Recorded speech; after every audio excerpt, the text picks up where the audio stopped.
Welcome to Learn and Love Music. I'm Duane Hulbert. Today we're going to explore my favorite composer, Sergei Rachmaninoff. Over the past few years, I've always tried to sneak in some Rachmaninoff because I love the music that he's written. So I'm going to give you 6 reasons why I love Rachmaninoff. And by the way, stick around for the end of our program when I'll be playing one of Rachmaninoff's wonderful pieces. So let's get started. Don't forget to subscribe to our channel though. We want to see you back again. So let's dig into this wonderful composer, Sergei Rachmaninoff. Reason number 1, Rachmaninoff's music is exciting and dramatic.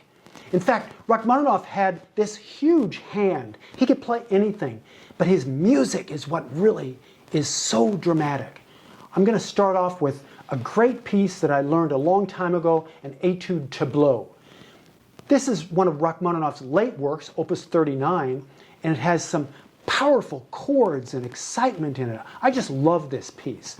I played it for competitions, and I never get tired of it.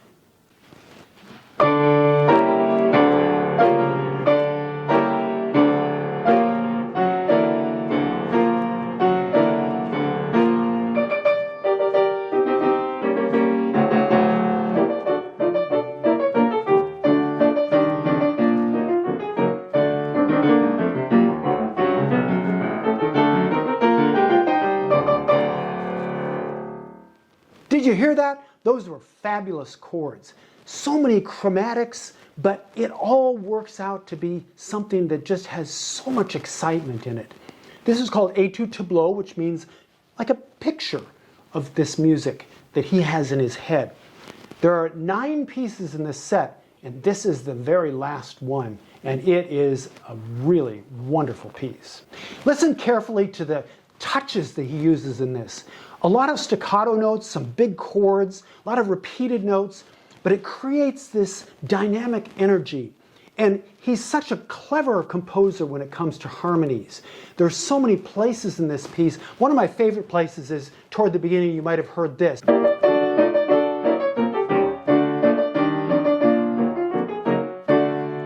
And then as we go on to the next passage, he goes into a piano dynamic. But he doesn't give up on these staccato notes. Notice both in the right hand and in the left hand, we have this kind of energy that's quiet, but builds up to another climax right away.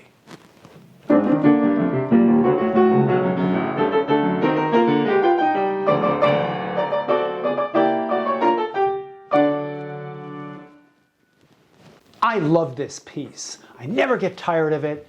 It's Opus 39, number 9. You have to check it out. Reason number 2, Rachmaninoff's music is technically brilliant. The piece I'm going to play now is the Moment Musical No. 4. It's a fantastic piece. The accompaniment in the beginning is all in the left hand, but he brings in the melody, but most of this piece has to do with what we call moto perpetuo, which means the notes don't stop. There are something like 2,500 notes in a row in this piece in the left hand before we get to the end. It's a great piece of music, both from a technical standpoint as well as a beautiful musical piece. So let me show you some of these left-hand passages.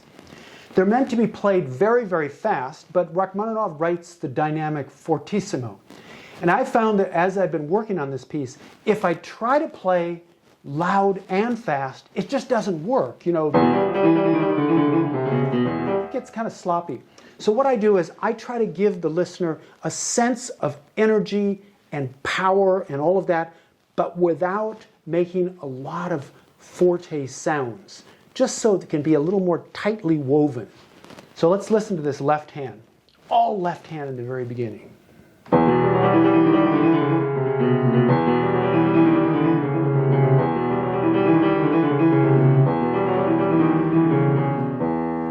So he does this passage many, many times. What makes it great? This fantastic running line in the left hand. There is a melody on the top. It's a lyrical kind of melody that is kind of floating above all these left hand notes. It's really a fabulous passage. So let's listen to both the technical brilliance in the left hand and the melody that goes along with it right from the beginning. Here's how it starts. Left hand first.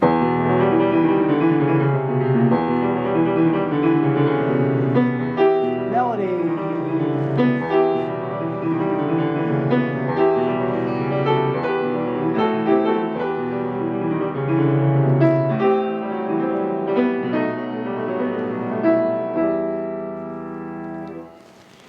It's interesting how he intertwines the melody and the technique. The energy comes from the moving notes, but the pathos and the drama comes from the right-hand notes. Reason number 3. Rachmaninoff was very clever with his ideas. In fact, on this piece, the Rhapsody on the Theme of Paganini, you may not know it, but in the beginning of this piece, he has this theme that's very popular.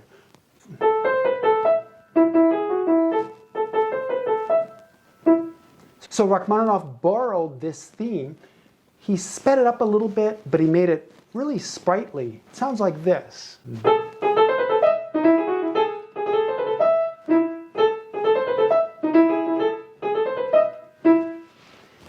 So we listen to that, and it doesn't seem to be something really sophisticated. So the notes go like this. But what Rachmaninoff did later in the piece, he took those same notes and he did this.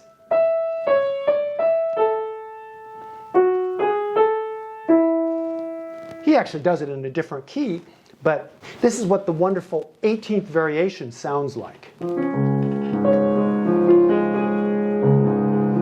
Here's that theme.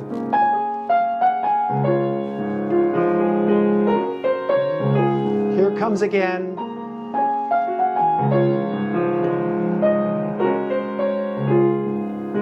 But remember, that all came from or.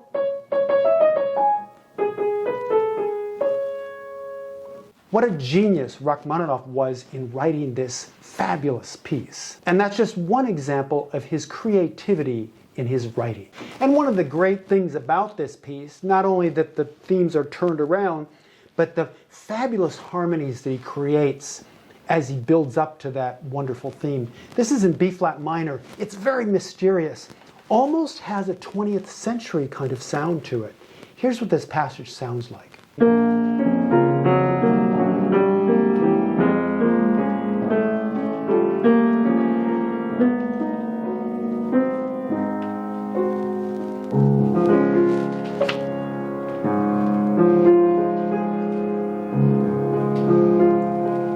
Here's the theme.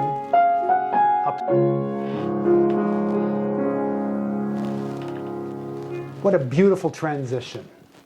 Reason number 4. Rachmaninoff uses soaring melodic lines. Let's listen to this ending passage right at the end of the 3rd piano concerto. It's a wonderful finish to this fabulous piece.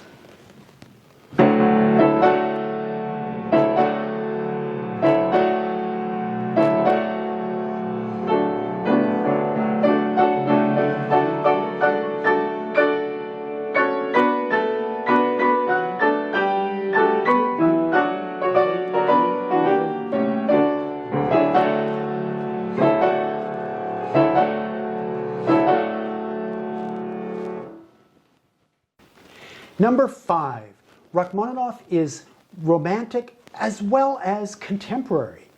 Listen to this end section on the Rhapsody on the Theme of Paganini, where he uses these large jumps and lots of chromatics in it, very much like a contemporary piece. I'm going to play it slowly, and you can sort of take in the kind of harmonies that Rachmaninoff was thinking of in the 1940s. So here's what it sounds like, slowly.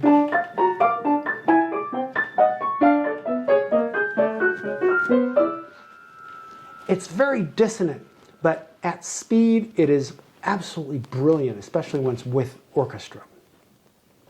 And finally, number 6. Rachmaninoff's music goes deep into your soul. Listen to this prelude from Op.32 No.5 in G major. It's a wonderful, wonderful piece.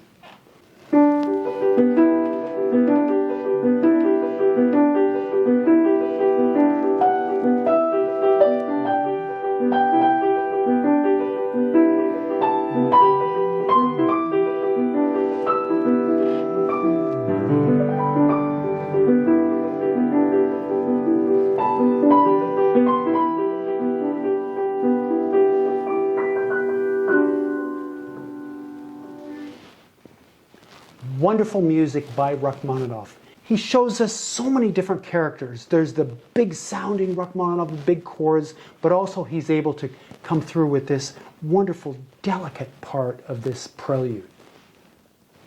I've given you 6 reasons why I love Rachmaninoff's music.